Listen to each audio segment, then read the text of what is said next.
assuming everyone's just curious about just yesterday. So yeah, it was obviously just extremely devastating. We started the day. We met down at the arena around 2:15, and we watched film with our team. Broke up in 3 different groups to watch film, and I was in a group that was watching it with Lloyd. And we came out of the meeting after about 15 minutes, and one of our video guys just dropped the news. And it was a lot like the reaction everyone had if you saw the Cassius Winston and where he's on the court with Izzo, where it's like Kobe, and then he's like, yeah, and he's like Bryant, and it's just like in complete disbelief. And it's extremely tragic. And it was every single person in the building and every single person, I think, around the NBA and the basketball world, and even beyond the basketball world, it was just in just complete disbelief and shock. And you saw really the full spectrum with our team and how many different generations that a person and a player like Kobe reached. And we had briefly spoke on it as a team, and we had coaches that had coached him and saw him from a player's perspective and what he did every day. And then we had coaches that looked up to him as a father and knew stories and had been close enough and knew how great he was with his kids and how involved he was. And we had people like Vince, who was older than him and was playing against him all the way back in his AAU days and had played against him his whole career, and talked when we played in Brooklyn, and Kobe was sitting there courtside with his daughter Gigi. And then going down to even our generation of and me and Trey, and he was a mentor for Trey. I know that they had worked out, I think, once last summer, but they had kept in contact on the phone, and they actually spoke the day before. And Kobe congratulated him on being an all-star. So they had literally talked the day before yesterday. And so I know that hit Trey hard. And just as a mentor and someone that he looked up to, and that someone like I look up to, and he's just such a huge figure in the basketball world. It doesn't seem like this is the type of thing that would happen to him. I saw even Lamar Odom, his post on Instagram. He was like, it seems like Kobe would be one of the guys that if a helicopter's going down, somehow he jumps out and lands on 2 feet, and he's the one who survives.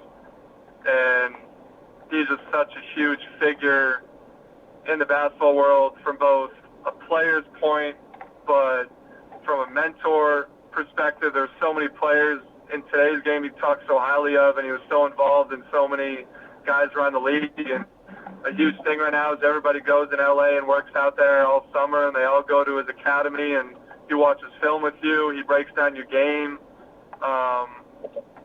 Whether you liked him or not, everybody respected him. And everybody, I think, appreciated his approach to life, his approach to the game, and how fierce he was, and how much of a competitor he was, and how serious he took everything he did. And there's just not a lot of people today that are built like him. And there's not a lot of people coming up that have the same mindset as him. And so, in every way possible, it's devastating to really the whole NBA. Kevin, it's Liana from News 10. What was it like for you guys to play yesterday? I'm being completely honest, we didn't want to play. I think that was the general thing around the league, is coaches really didn't want to coach, players really didn't want to play, and it hit you that hard.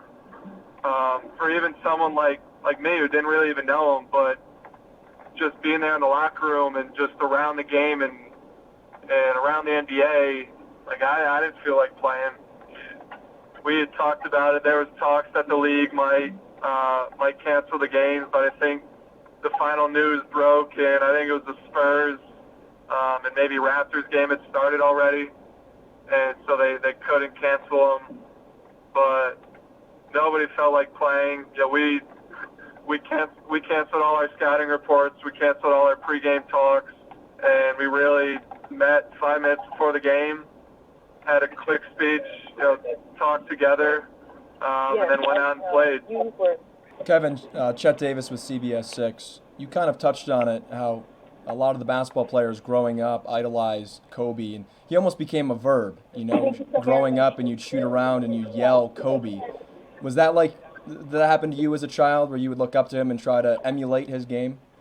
Oh yeah, even beyond the court of you're in a classroom and you're shooting a piece of paper into a trash can and you hold your hand up extra long and you say Kobe, like that. That was everybody did that. And so I mean, he was a wing. He was bigger than basketball. It was, like I said, whether you liked him or not. He played for the Lakers. Everybody respected him and everybody knew how good he was. And you could always appreciate how fierce he was. And so, he wasn't my favorite player growing up, but I always appreciated how good he was and I always knew how good he was. And that Mamba mentality you have that everyone talks about and everyone looks up to and everyone tries to emulate. And to be honest, I don't think anyone has. There's no one like Kobe. There's no one who mentally looked at life and looked at the game the way he did. Hey, Kevin. Erica from Spectrum News here. I know you said he wasn't your favorite player growing up, but I understand you have a signed Kobe jersey and that there's an interesting backstory there. Yeah, we had I got one of his signed jerseys last year through an endorsement deal that I had that obviously now means so much more. And my mom was with me and my girlfriend was with me down in Atlanta this week, and they both had said when the news came out, I had the framed jersey in my house, and so they both just kind of said they looked at it and it just had a whole different meaning, and that their heart sunk almost, and was that I had a signed jersey just sitting there from him, and that was never a jersey that when I got it would think how much it would mean today, but obviously it's crazy and something that I'll obviously hold on to.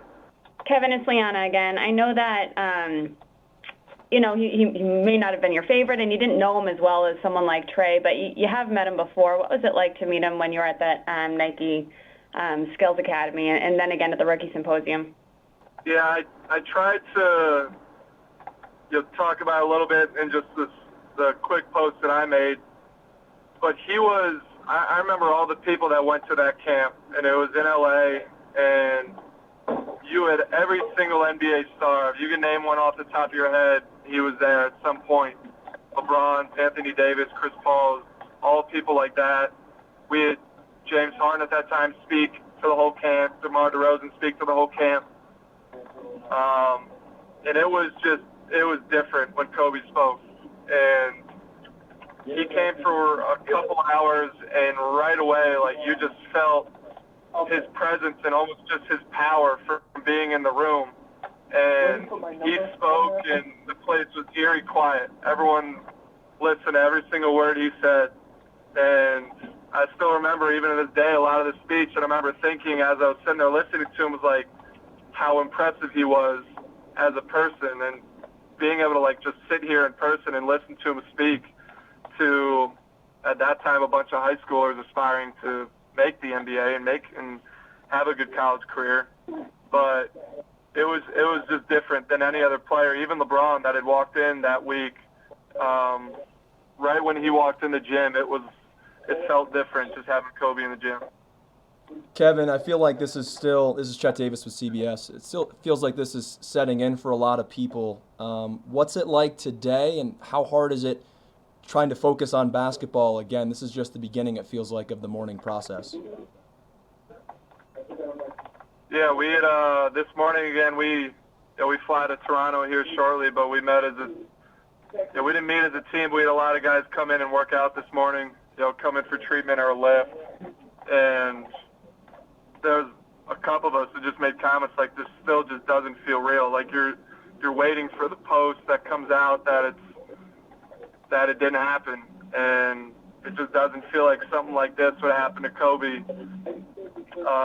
So yeah, today it's still, you try not to think about it, and what's great about basketball is when you're on the court and you're playing, you don't think about it, but the second that you're on your phone or you're looking at social media or even turn on the TV, it's like it just hits you in the face again, and it's still just hard to believe and extremely just stunning that it happened.